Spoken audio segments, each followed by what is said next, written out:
मुदाकरात्तमोदकं सदा विमुक्तिसाधकं कलाधरावतंसकं विलासिलोकरक्षकं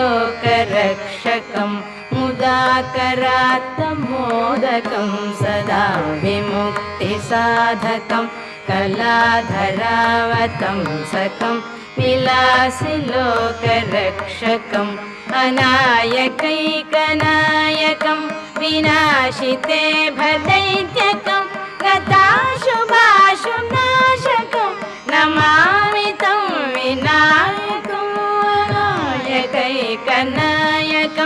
विनाशिते भदैत्यकं